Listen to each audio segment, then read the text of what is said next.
Lecturas que vislumbran el acontecer informativo. Con Román Losinski. Comenzamos este recorrido el día de hoy con lo que nos tiene confirmado, y es que Nahuel Gallo, el gendarme argentino que estaba detenido en Venezuela, fue liberado y ya de hecho se encuentra en Buenos Aires. La Asociación de Fútbol Argentino, la AFA, sirvió de mediadora para conseguir la excarcelación. Estamos profundamente emocionados. Víctor podrá abrazar a su papá en pocas horas. Gracias a todos por estar pendientes. Eso era lo que decía su esposa, María Alexandra Gómez, cuando Gallo volaba hacia Argentina. La información también fue confirmada por el director presidente de Foro Penal, Alfredo Romero, a través de su cuenta en X.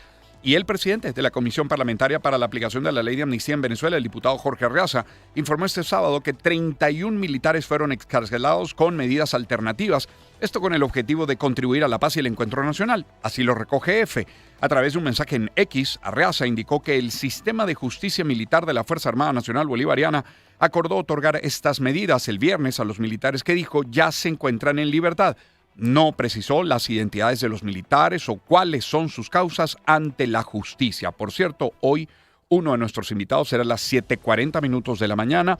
Él también, director de Foro Penal, me refiero al abogado Gonzalo Imiob. Estará con nosotros a eso de las 7:40 de la mañana. Ahora, el Nacional titula con las familias de detenidos por motivos políticos quienes transformaron su dolor en una marcha itinerante. La denominada Peregrinación de la Solidaridad recorrió este sábado diversos puntos críticos de reclusión en Caracas, uniendo centros de detención en un solo clamor de libertad que busca sensibilizar a las instituciones tras 50 días de vigilia ininterrumpida. En cada parada, representantes de la Iglesia Católica se sumaron a la columna de caminantes para oficiar oraciones y brindar consuelo a los allegados. El recorrido, organizado por el Comité por la Libertad de los Presos Políticos, comenzó simbólicamente a las puertas de la cárcel del Rodeo 1, un recinto que ha sido foco de denuncias por las condiciones de los internos. Y confirmado nos tiene que el exdiputado, el opositor Freddy Superlano, pues recibió este viernes libertad plena y fue despojado del grillete electrónico que controlaba su arresto domiciliario una semana después de la promulgación de la ley de amnistía en el país. Hoy, luego de casi 19 meses, recuperamos nuestra libertad, la que nos quitaron por pensar distinto y defender nuestras convicciones y que en ningún momento dudaría en seguir defendiendo. Eso fue lo que publicó el dirigente político a través de su cuenta también en la red social X. Y hablemos de cifras. Por ejemplo, la Plataforma Unitaria Democrática reportó que desde enero hasta el mediodía del sábado se han registrado 618 liberaciones de detenidos por motivos políticos en el país. Además, la coalición pidió que las excarcelaciones se realicen de forma expedita y sin restricciones. La Plataforma Unitaria exige que se concrete una liberación masiva, transparente. En ese sentido, destacó que la voluntad política del gobierno nacional es crucial para este proceso. Ya la actualización de la cifra de Foro Penal, pues la estaremos tratando con Gonzalo Imiob un poco más adelante en el programa. Ahora, el dirigente político Enrique Márquez manifestó que su papel es estar al lado de la gente y apoya los cambios que se están dando en el país luego de los acontecimientos surgidos en enero. Márquez puntualizó que Delcy Rodríguez es la responsable de asumir esos cambios. El peso de la circunstancia la tiene en la presidencia encargada de la República y le toca a ella hacer los cambios. Ella dirige el país actualmente, nos guste o no nos guste. Aseguró Enrique Márquez que ve con optimismo la aprobación de la ley de amnistía. Llamó a los sectores políticos a que no se pierda la oportunidad de lograr la unidad de la sociedad y aceptó el perdón del jefe del Parlamento, Jorge Rodríguez. Escuché también al presidente de la Asamblea Nacional hablando de perdón, que él pedía perdón y perdonaba. Yo repito lo que dije al inicio. En mi corazón no hay odio ni resentimiento. Estoy no solo dispuesto al perdón, no solo dispuesto, es que estoy muy convencido de que si no es a través de esa vía nosotros no encontramos nuestro camino como país.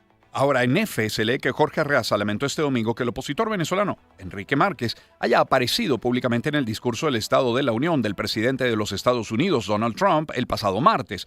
Para el diputado, ese escenario no es el adecuado para alguien quien pretende generar confianza en el pueblo. Cita textual. Sin embargo, dijo esperar que todos los opositores del país, entre ellos Márquez, ejerzan la política de manera abierta, constitucional, pacífica, con un proyecto de país también. Una cita textual. Cambiando de tema. En confirmado leemos que el proceso de presentación de candidaturas para los cargos de fiscal general y defensor del pueblo en Venezuela comienza hoy lunes y se extenderá una semana hasta el 9 de marzo, según informó el viernes el presidente de la Comisión Parlamentaria encargada del asunto, el diputado Giuseppe Alessandrello. Y en banca y negocios, ya entrando casi en materia económica, tenemos que 7 líneas aéreas retoman sus rutas internacionales durante este mes de marzo, con una oferta de 19 vuelos semanales a diferentes destinos que elevan la conectividad internacional de nuestro país de manera directa con destinos claves en América Latina y España. Desde el 1 de marzo, la aerolínea low cost o de bajo costo, la colombiana Wingo, abre la ruta Caracas-Medellín con 3 vuelos a la semana. A la venezolana Avior, desde el próximo martes 3 de marzo, también retoma su ruta a Medellín con 2 vuelos semanales. Plus Ultra, la española, reinicia sus traslados a Madrid con 2 frecuencias semanales que se elevarán a 3 desde el 28 de marzo, también desde este día, martes 3. Turkish Airlines retoma su ruta a Estambul, capital turca, con 3 desplazamientos a la semana. El 8 de marzo, la aerolínea brasileña Gol retoma su ruta a Sao Paulo con 4 vuelos semanales. El 12 de marzo próximo, la venezolana Rutaca abre su ruta a Punta Cana, importante destino turístico en República Dominicana, con 2 frecuencias a la semana. Y Aerolíneas Estelar Iberojet reinicia su ruta a Madrid el próximo viernes 13 de marzo con una frecuencia semanal. Pero volviendo por un momento a Plus Ultra, inicia una segunda ruta desde Venezuela con destino a Tenerife, España, con un vuelo semanal. Allí las 7 aerolíneas, Wingo, Avior, Plus Ultra, Turkish Airlines, Gol, Rutaca y Estelar Iberojet. Pasamos a Economía. La escalada del conflicto en Oriente Medio ha creado un escenario inusualmente favorable para Venezuela. El economista Asdrúbal Olivero sostiene que la combinación entre precios internacionales de crudo en ascenso y la relajación reciente de sanciones coloca al país ante la posibilidad de un aumento significativo de la producción y con ello un salto sustancial en los ingresos petroleros para este año 2026. En su análisis, la tensión geopolítica continúa como catalizador de un mercado que ya tenía tiempo ajustándose al alza, mientras Venezuela entra en esta fase con más margen operativo que en años anteriores. Eso en Finanzas Digital. En Banca y Negocios leemos que la petrolera estatal venezolana PDVSA está revisando la situación contractual de 26 empresas mixtas cuyos contratos fueron firmados entre 2024 y 2025 para alinear las condiciones con los cambios establecidos en la reciente reforma de la Ley Orgánica de Hidrocarburos. De acuerdo con la firma de análisis e inteligencia de negocios para el sector energético Argus, algunos de estos contratos podrían ser cancelados después de que Estados Unidos exigiera reformas para favorecer a los inversionistas privados.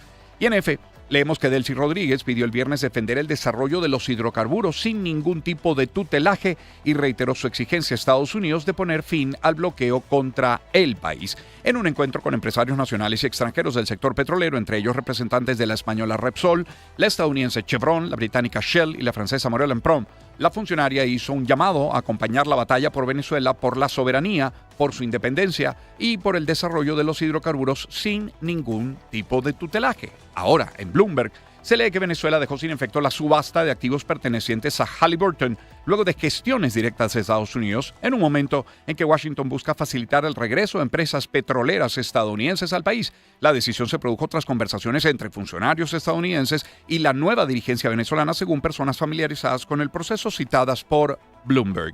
Y en Finanzas Digital, encontramos que el sector de supermercados cerró 2025 con un crecimiento de 13% entre unidades vendidas, acompañado por la apertura de 64 nuevas tiendas y la creación de 25,000 empleos. Esto, según Ítalo Atencio, presidente de la Asociación Nacional de Supermercados y Autoservicios, ANSA. El gremio, que hoy representa 4,7% del PIB, considera que el desempeño confirma la recuperación del consumo, aunque advierte que para sostener el ritmo en 2026 será clave mejorar el ingreso de los hogares y ampliar el financiamiento disponible. Atencio, además, señaló que enero 2026 registró un incremento de 24% en ventas frente al mismo mes del año anterior.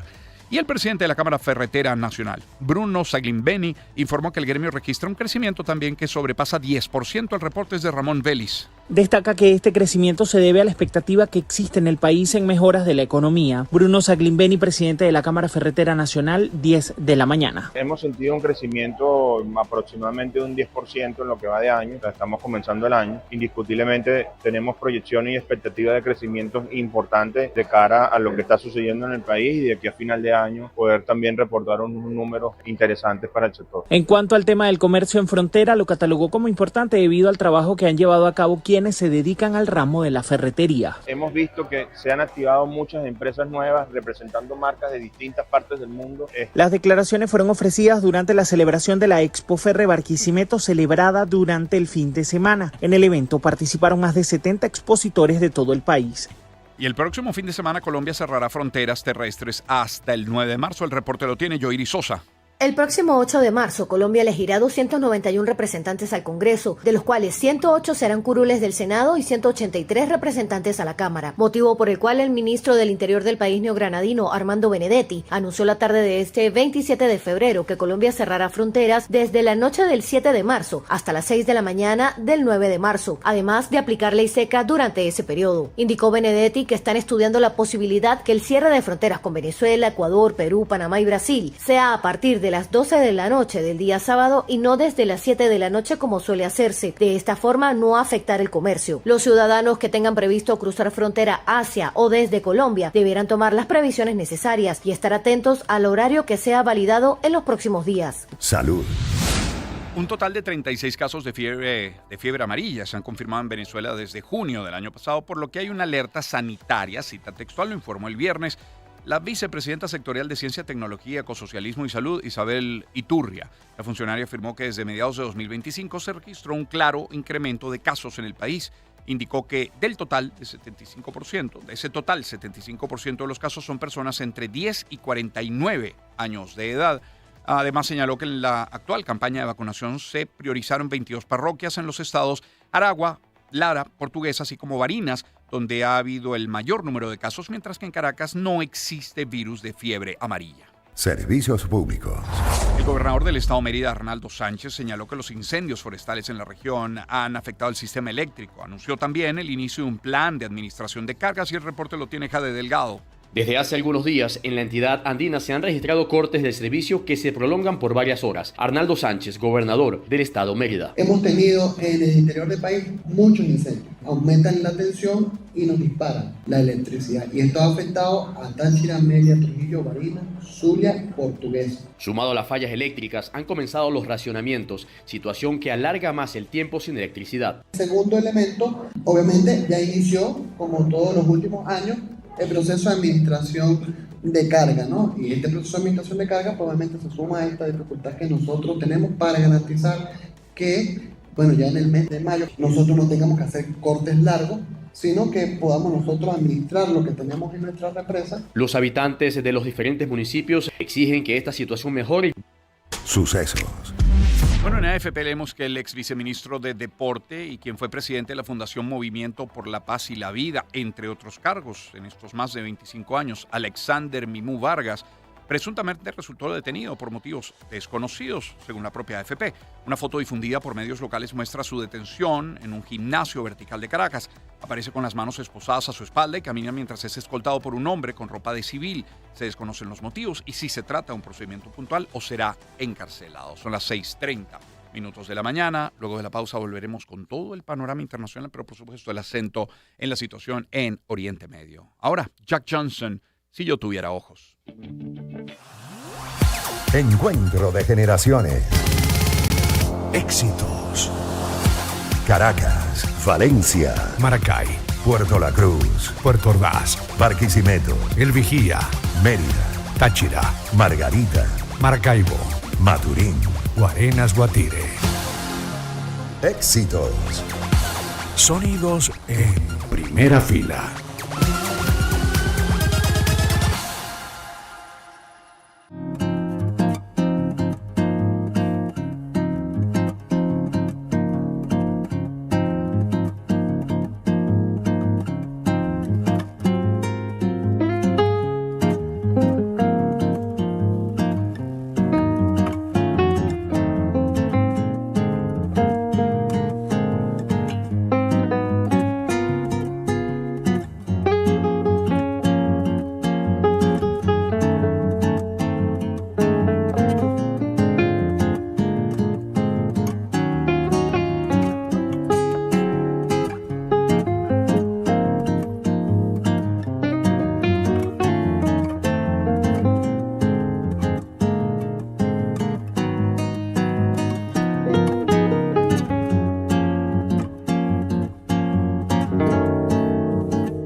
Son las 6:37 minutos de la mañana. Gracias por acompañarnos en Éxitos. Permítame en publicidad hablarles de Digitel. Si quieres sorprender a esa persona especial, elige el número 422 que desees regalar con amor y Digitel te da la línea gratis. Solo tienes que activar un plan Inteligente Plus de 6, 12 o 30 gigabytes con el que además disfrutarás de Volte. Busca tu línea en los agentes o centros de atención de Digitel. Promoción autorizada por la SUNDE, válida del 10 de febrero al 2 de marzo 2026, es decir, hasta hoy. Y vamos a hablar también de Grupo Leti. Toda historia tiene un comienzo y la de Grupo Leti se ha escrito pensando en ti. En Grupo Leti se mueven con el sonido de tus pasos que le dan ritmo a su razón de ser. Tú eres la brújula que marca el norte de Leti. Te tienen en el centro de su corazón, en todo lo que hacen y en cada momento, porque en Grupo Leti nuestro compromiso es mayor por ti. Y vamos a hablar de el conazo de KFC que volvió, sí, por muy poco tiempo, eso sí. Es un empaque moderno, divertido, portable para que disfrutes de tu pollo favorito mientras caminas, haces compras, manejas o bailas si quieres. Tienes dos opciones, el conazo popcorn y el conazo strips, ambos acompañados de papas fritas y una bebida. Consíguelo en todas las tiendas y en todo el país. Es el momento de brindarle un conazo a quien tú quieras y cuando lo desees. KFC, auténticamente crispy y siempre original.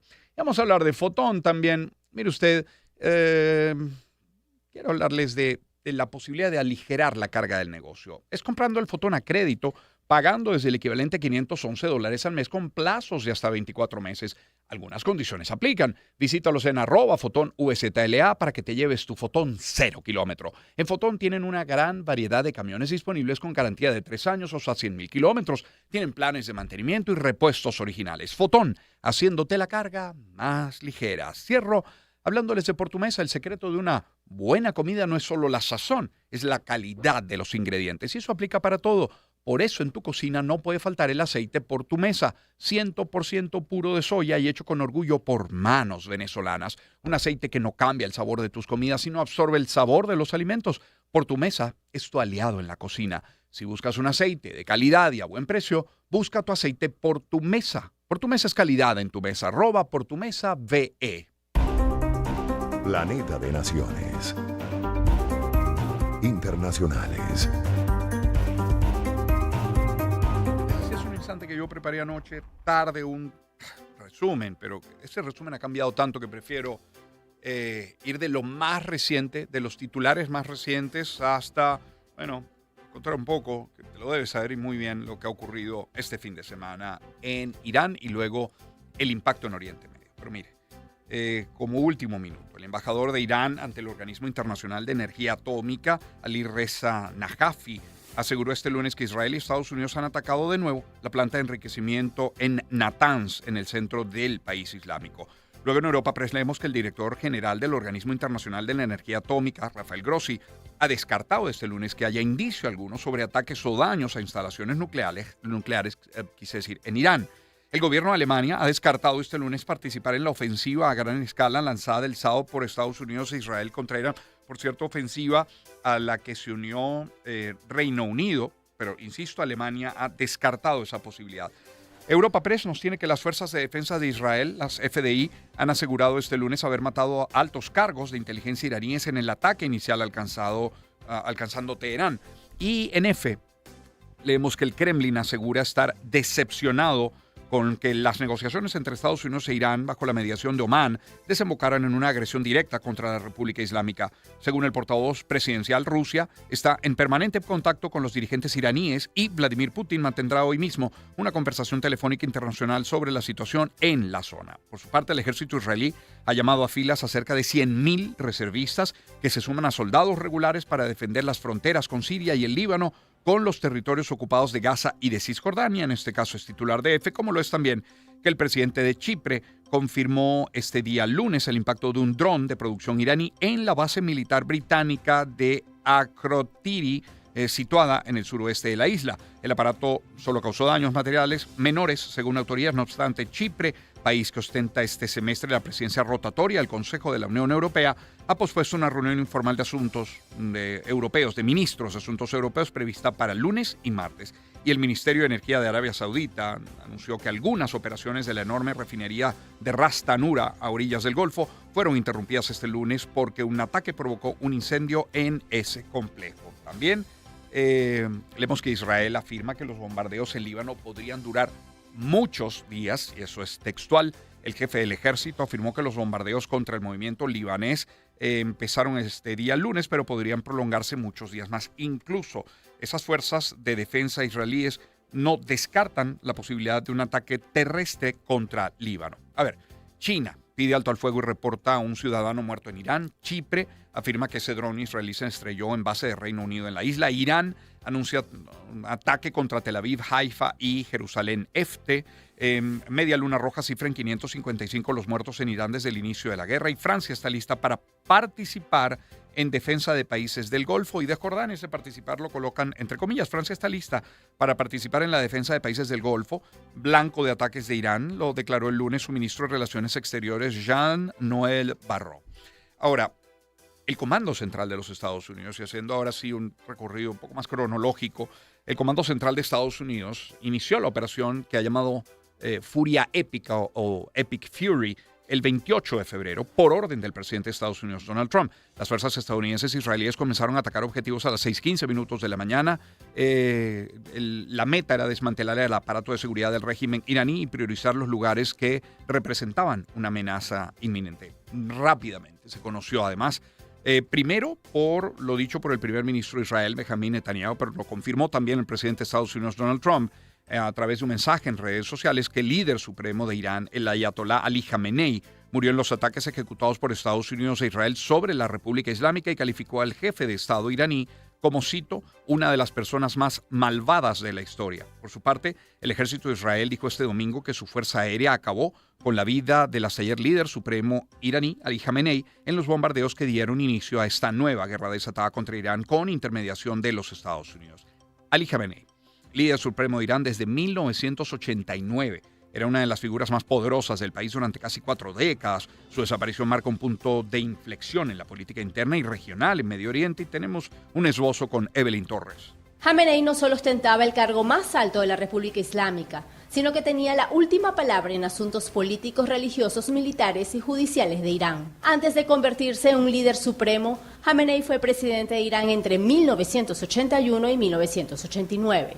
Sobrevivió a un intento de magnicidio cuando una bomba explotó durante una conferencia que ofrecía en Teherán. El ataque le dejó secuelas permanentes en el brazo derecho y consolidó su imagen dentro del régimen como un dirigente protegido y firme frente a sus adversarios. Ali Hosseini Khamenei nació el 16 de julio de 1939 en la ciudad santa de Mashhad, cerca de la frontera iraní con Afganistán, en el seno de una familia pobre de religiosos chiitas que le enseñaron a llevar una vida sencilla y humilde. Durante su mandato consolidó un Estado centralizado, fortaleció a la Guardia Revolucionaria y tejió alianzas con grupos como Hezbollah, Hamas y milicias chiitas en toda la región, formando lo que Irán llama el eje de resistencia contra Occidente y en especial contra Estados Unidos e Israel. Su gobierno también estuvo marcado por la represión de protestas internas, incluidas las masivas movilizaciones de 2009 y 2019, y el movimiento Mujer, Vida, Libertad de 2022-2023.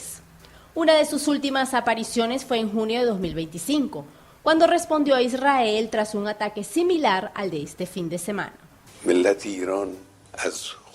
El pueblo iraní no perdonará la sangre derramada de sus preciados mártires, como tampoco pasará por alto la violación del espacio aéreo del país. Nuestras Fuerzas Armadas están preparadas y cuentan con el respaldo de los responsables del país, así como de todo el pueblo.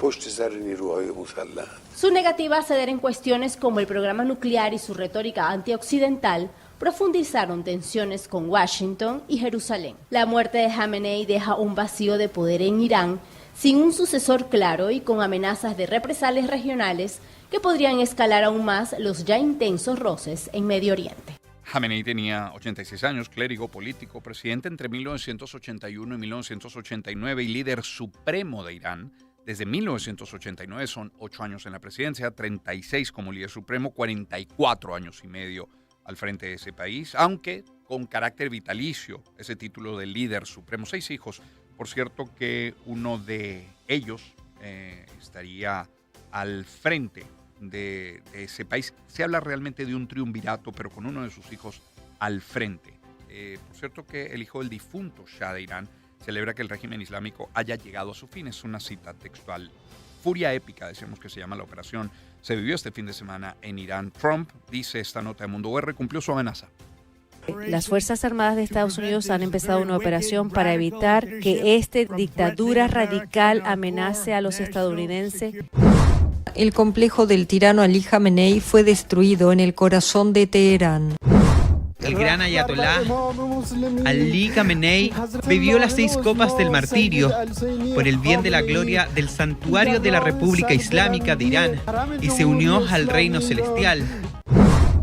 Depongan las armas, porque tendrán total inmunidad, o si no, seguramente van a morir. Un vigoroso llamamiento a asumir la responsabilidad moral de detener la espiral de violencia. Ha habido reacciones diametralmente opuestas, algunas menores de celebración, discretas, digamos, no menores, discretas. Pero por otra parte, el propio gobierno de Irán anunció este domingo que ha declarado 40 días de luto por la muerte de su líder supremo, Ali Khamenei. Falleció, repetimos, a los 86 años. Ha habido manifestaciones más importantes, más visibles. Irán llora, como dice este titular de Mundo R, la muerte de su líder supremo, pero ya este domingo se nombró a un sucesor provisional. El reporte lo tiene Derlis Marchán Pérez.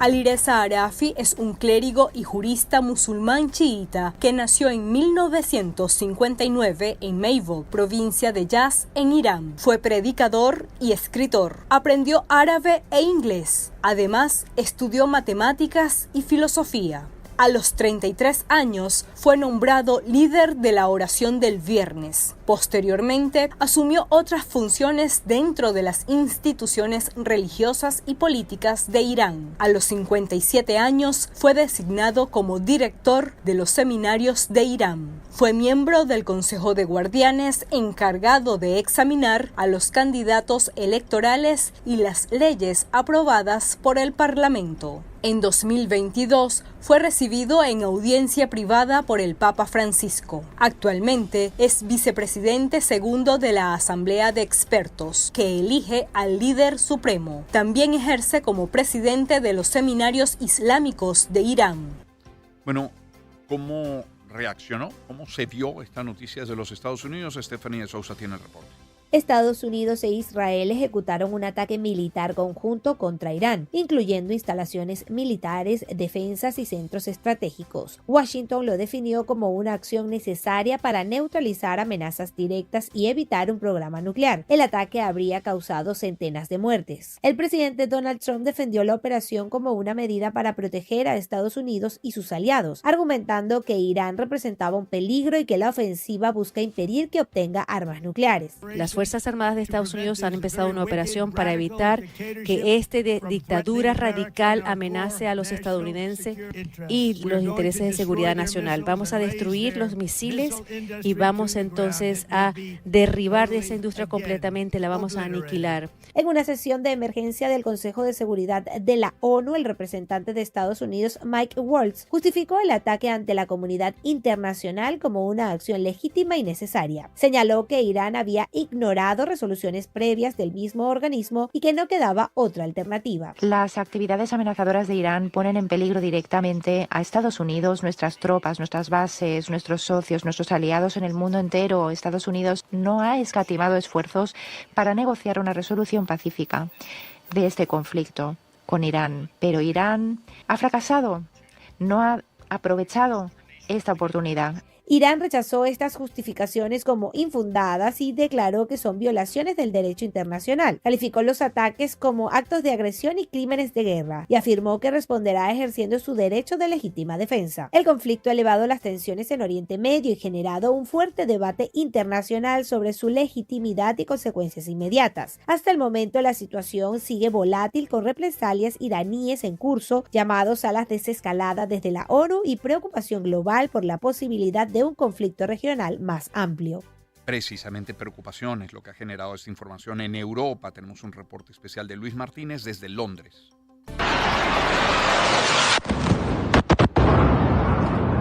Así han sonado las explosiones en Teherán luego del ataque entre Israel y Estados Unidos para deponer al régimen del Ayatolá Ali Khamenei, que gobernaba desde 1989. La televisión estatal anunciaba así su fallecimiento. El gran Ayatolá Ali Khamenei bebió las 6 copas del martirio por el bien de la gloria del santuario de la República Islámica de Irán y se unió al reino celestial. Por su parte, el primer ministro de Israel, Benjamín Netanyahu, confirmaba el ataque contra Khamenei. El complejo del tirano Ali Khamenei fue destruido en el corazón de Teherán. Durante más de 3 décadas y media, este cruel tirano ha sembrado el terror en todo el mundo mientras oprimía a su propio pueblo. Mientras tanto, en Europa, el rey Felipe VI, desde Barcelona, durante la inauguración del World Mobile Congress, se refirió a la situación de Irán. Llamamos a la máxima moderación en el uso de la fuerza, respeto por la vida de los civiles y la búsqueda de una salida diplomática de esta lógica actual de confrontación. Llamamos a hacerlo para evitar una situación caótica y una represión absoluta y restablecer el diálogo para una búsqueda honesta de paz. Este domingo y por segunda noche consecutiva, las calles de Londres fueron tomadas por los residentes iraníes apoyando este cambio en su país. Mila Yaramati, ciudadano iraní. Nos sorprende, pero siempre supimos que sucedería. Hemos hablado durante mucho tiempo. Durante 47 años sabíamos que esto sucedería. How are you feeling right now? I feel so happy. Por otra parte, el Consejo de Europa ve la crisis como una prueba de si Europa influirá en el orden emergente o si se limitará a observar su fragmentación. Este fin de semana, el aeropuerto de Abu Dhabi, la capital de Emiratos Árabes, reportó el sábado específicamente al menos un muerto y 7 heridos luego del ataque con drones contra instalaciones, mientras que el de Dubái registró 4 heridos después de una oleada de ataques de Irán en respuesta a los bombardeos de Estados Unidos e Israel. Por cierto, el ejército israelí aseguró este lunes estar bombardeando Teherán, varios cuarteles subterráneos del régimen, según una videoconferencia con medios locales en la que advirtió que la guerra contra Irán durará el tiempo que sea necesario. Al menos 31 personas murieron y otras 149 resultaron heridas la madrugada de este lunes en una oleada de bombardeos israelíes hacia las afueras de Beirut y el sur del Líbano en respuesta a un ataque del grupo chií libanés Hezbollah en medio del conflicto con su aliado Irán. Y el ministro de Exteriores de Kuwait anunció este lunes que varios aviones militares estadounidenses sufrieron accidentes en su territorio y que su tripulación ha sobrevivido, según informa la agencia estatal de noticias CUNA, sin especificar el número de incidentes. El presidente Trump consideró este domingo que la ofensiva militar contra Irán iniciada el sábado junto con Israel podría durar 4 semanas y el primer ministro de Israel afirmó en un videomensaje publicado este domingo en sus canales que la ofensiva en Irán aumentará de forma significativa durante los próximos días. Por su parte, volviendo a la Unión Europea, advirtió a Medio Oriente que tiene mucho que perder con una guerra prolongada y exigió máxima moderación, según dijo la jefa de la diplomacia Kaja Kallas, tras una reunión extraordinaria de los ministros de Exteriores. En ese sentido, por ejemplo, encontramos la declaración de Irán. Irán dice es un crimen de guerra, un crimen contra la humanidad. Amenaza a Estados Unidos e Israel con darles una lección inolvidable. De hecho, ha habido un ataque en Austin, Texas, que es considerado como consecuencia de ese ataque a Irán. Irán dijo que pronto revelará armas nunca antes vistas, pero Trump dijo, no lo hagan, porque si lo hacen, los golpearemos con una fuerza que nunca antes se ha visto. Entre otras notas, Irán cerró el estrecho de Hormuz, que es vital para el transporte, quiero decir, en el planeta. Reino Unido, que aceptó la solicitud de Estados Unidos para que fuerzas estadounidenses utilicen sus bases. Ya sabemos que Alemania ha dicho no va a participar. Y el presidente de Rusia, Vladimir Putin, condenó este domingo la muerte del líder supremo de Irán, el Ayatolá Ali Khamenei, en esta ofensiva lanzada contra el país persa por fuerzas israelíes y estadounidenses. El ministro de Exteriores de Omán, Badr al-Busaidi, aseguró este domingo que su homólogo iraní le ha transmitido la disposición de Irán a cualquier esfuerzo serio que contribuya a detener la escalada y restablecer la estabilidad, según la agencia omaní ONA. A todas estas, el Papa León ha llamado a frenar la espiral de violencia y tenemos un reporte de Fabiana Ortega. El Papa León XIV pidió este domingo poner fin a lo que calificó como espiral de violencia en Oriente Medio e invitó a las partes implicadas a actuar con responsabilidad para evitar que se llegue a un escenario devastador. Frente a la posibilidad de una tragedia de proporciones enormes, dirijo a las partes involucradas un vigoroso llamamiento a asumir la responsabilidad moral de detener la espiral de violencia antes de que se vuelva un abismo irreparable. La estabilidad y la paz no se construyen con amenazas recíprocas ni con las armas, sino solo a través de un diálogo razonable, auténtico y responsable. El Santo Padre reclamó que la diplomacia recupere su papel. Que la diplomacia encuentre su rol y sea promovido el bien de los pueblos que anhelan una convivencia pacífica fundada sobre la justicia. También pidió, por otro lado, que se retome urgentemente el diálogo entre Afganistán y Pakistán tras varios días de enfrentamientos entre ambos países. En ese sentido, más o menos, Europa Press nos tiene que el presidente de Estados Unidos, Donald Trump, aseguró este domingo que la nueva dirigencia de Irán, instaurada tras la muerte del ayatolá Ali Khamenei, ha pedido hablar con Washington y que él ha accedido a ello. Para toda esta situación dramática, un nuevo conflicto se abre en el planeta, que no son pocos ya. Tiene también su implicación, su efecto, su impacto en los deportes, ¿sí? Porque, por ejemplo, el diario AS nos tiene que la finalísima entre España y Argentina el próximo 27 de marzo en Doha está paralizada. Qatar, tras los ataques de Irán a bases en el país y la escalada bélica en Oriente Medio, ha suspendido de manera oficial todas las competiciones en el país y torneos hasta nuevo aviso. Pero Uno TV, por ejemplo, nos tiene que la Fórmula 1 ya fue afectada por el conflicto de Medio Oriente. Los ataques de Estados Unidos e Israel contra Irán y la posterior respuesta iraní con misiles obligaron a cancelar pruebas oficiales y encendieron alarmas sobre los grandes premios de Bahrein y Arabia Saudita. La primera consecuencia concreta fue la suspensión de los test de neumáticos en la proveedora oficial Pirelli. Eso se iba a realizar en el circuito internacional de Bahrein junto a McLaren y Mercedes. Sin embargo, desde la organización La Fórmula One Management dejó en claro que por ahora no se modifican las primeras fechas del calendario y los medios deportivos hablan, por ejemplo, de ciudades donde viven grandes estrellas del fútbol, si fueron impactadas, si no fueron impactadas, en fin. Ahora, hablemos, por ejemplo, de esta otra nota de AFP, y es que una explosión seguida de múltiples ráfagas de disparos se escucharon en la capital de Afganistán antes del amanecer de este domingo, constataron periodistas de la AFP, mientras el gobierno talibán informó que sus fuerzas estaban disparando contra aviones pakistaníes, porque ese es otro frente, Pakistán y Afganistán en guerra.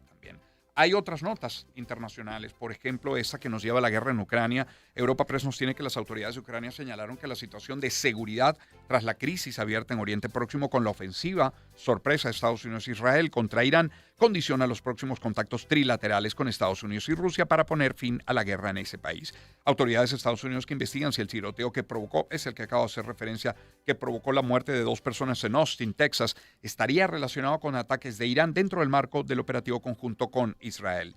Y en nuestro continente, y esto ya para cerrar, 2 notas, Mundo VR nos tiene ambas. El gobierno de Colombia anunció un plan piloto de cooperación en materia de inteligencia con Ecuador para combatir el narcotráfico en la frontera. El proyecto contará con el apoyo de los Estados Unidos y la información la tiene Oscar Pineda.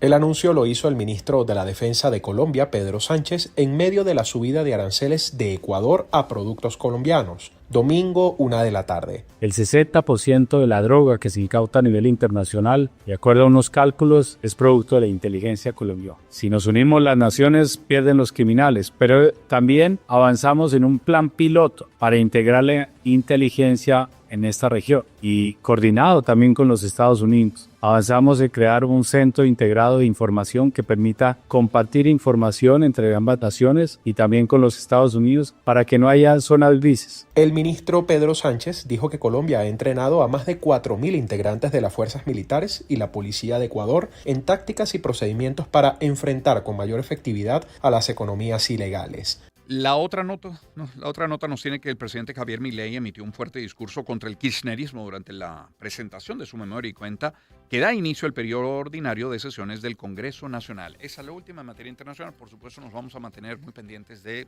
lo que ocurra en el planeta, pero sobre todo en Oriente Medio, hasta las 9 de la mañana, hasta el final de nuestro programa. Pero luego de la pausa tendremos al economista Luis Crespo, al economista Hermes Pérez. Ambos nos estarán hablando de la distribución de los ingresos en el país. Es decir, ese chorro de dinero que se espera llegue a Venezuela, ¿cómo debe ser destinado? ¿Bajo qué mecanismo supervisado? ¿Dónde queda la transparencia? Y luego estaremos conversando sobre las 7:40 con el director de Foro Penal, Gonzalo Imiob. A partir de las 8 ya les diremos qué tenemos para el día de hoy.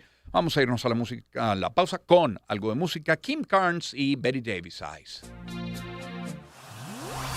Encuentro de generaciones. Éxitos. Caracas, Valencia, Maracay, Puerto La Cruz, Puerto Ordaz, Barquisimeto, El Vigía, Mérida, Táchira, Margarita, Maracaibo, Maturín. Guarenas, Guatire. Éxitos. Sonidos en primera fila.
Encuentro de generaciones.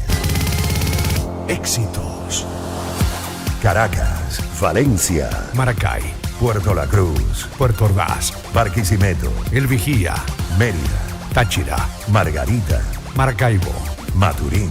Guarenas, Guatire. Éxitos. Sonidos en primera fila.